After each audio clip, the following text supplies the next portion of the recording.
39 student athletes. We're super pumped. The place looks great. The jerseys look great. The chairs look great. We're ready to go. People are starting to come in, starting to get ready for our speeches, for our talks, making sure everything's ready to go. Let's see what happens. Welcome everybody to Zone Sports Academy. We are so excited. This is one of our most favorite days of the year. Like Anthony said, we're going to recognize 39 student athletes, and it's just awesome. You guys should be so proud and excited for yourselves and for what we have in store for you today.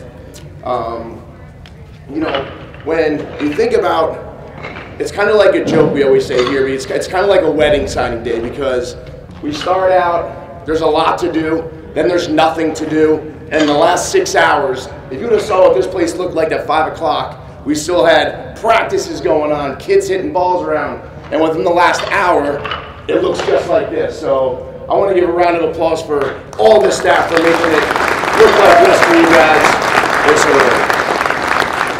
So in 2002, when we opened up our doors, we wanted to design a facility and a place where baseball and softball players of all ages and skill levels can have a place where we can educate them and motivate them and inspire them to be the best that they possibly could be. And that's what we did. And as I look around the room, I can remember there's 2 kids that walked in the door, and they're sitting right there. They were 8 years old when they came in here.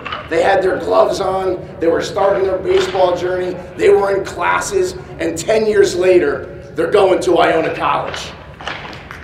Yeah. Crazy. No moves. And then I was thinking about at Bridgewater, I'm in PR4 with a team practice, and there's one of our 10-year-old teams is playing down at the bottom, and all of a sudden I hear a ball go into the woods, and I see them yelling and screaming, and there's a little kid rounding the bases, and he's holding a baseball in his hand. Ryan Sprock hit his first home run at the age of 10 years old, and the place was going crazy, and he's going to Elon University. Well, as I look around, there's another guy, Kyle Hart. He was on our 12-year-old team, and I remember in the bunkhouses, and I remember going to Cooperstown, and just all the things that we do. The list goes on and on with all 39 of you that are here, having a specific journey of baseball and softball and creating amazing memories. I put something on our social media the other day. I saw this image. It said, if you're playing D1, you're a stud. It said if you're playing D2, you're a stud. It said if you're playing D3, you're a stud. If you're playing NAIA, you're a stud. Or if you're going to a junior college, you're a stud. And what they were saying was that only 7% of high school athletes become college athletes. Let me say that again. Only 7% of high school athletes go on to be college athletes. So give yourselves an amazing round of applause for being part of the 7% club. So nothing great happens alone. Nothing great happens alone. It takes a team. It takes a tribe. It takes more than just one person to do something great. And as I look around, this is a tribe. This is your family, your coaches. You have friends here. You have teammates here. You have people here that have supported you along the way.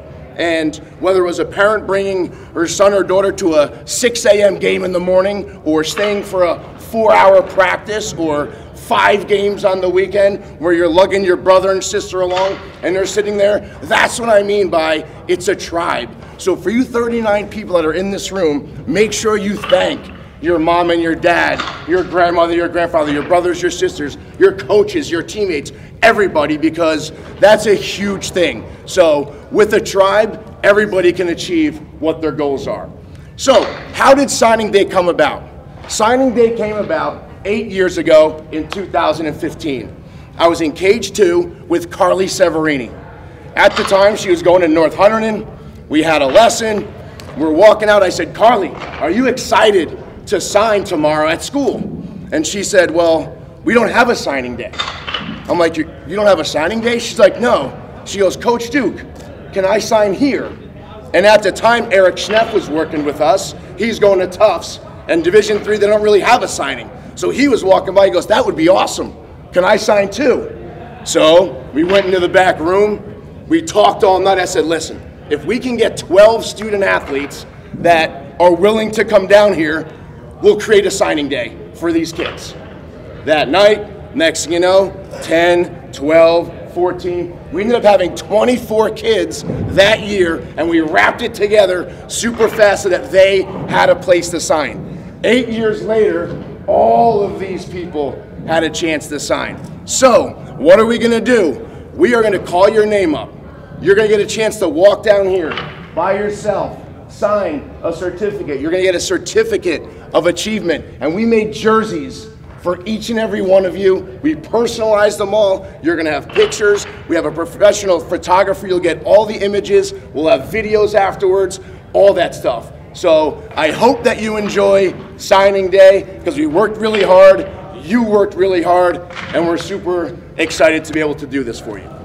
So thank you.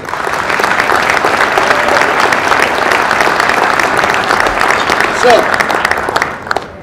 now, I'm going to introduce our keynote speaker. He played baseball at Stroudsburg High School in Pennsylvania. He was a two-time Pocono Record Player of the Year. He went on to play at Temple University, where he broke the all-time doubles record, was drafted by the Chicago White Sox in the 32nd round, played for 4 professional baseball teams. After retiring from playing baseball, he took on a new role. He took on a role of being a coach, coaching baseball and softball. He coaches some of the top teams, not only in the state, but also in the region. He's the director here for our programs and player development at Zoned. He's the #1 best-selling author of a book, taking on the title of Coach, which helps coaches on their coaching journey. He also helped create an online coaching business called Dominate the Diamond that has sold over 10,000 baseball coaching courses around the world. He continues to develop and shapes lives of youth baseball and softball players all over the country. And his favorite quote is, "Things turn out the best for the people who make the best of the way things turn out." So put your hands together in welcoming Steve Nikorak. Thank you, Duke. I was not anticipating the kind words there.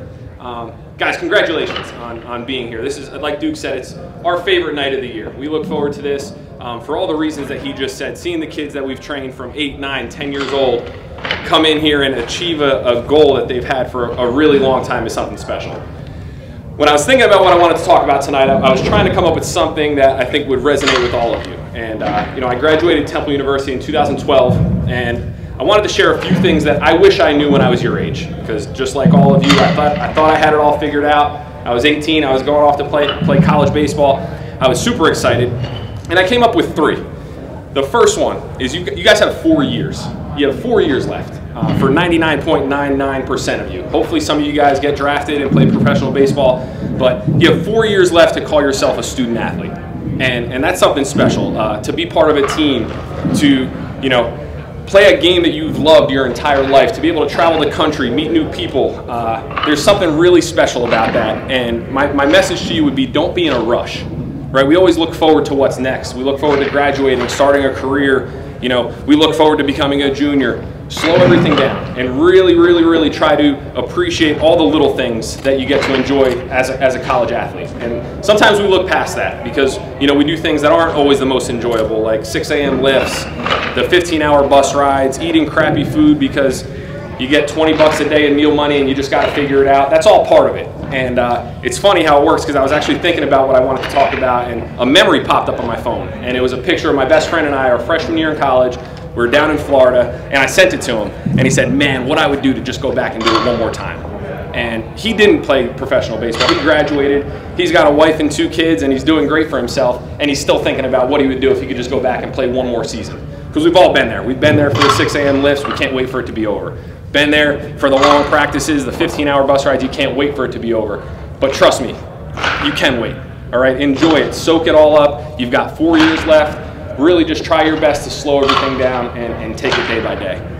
My next message would be that you guys have to dominate your role.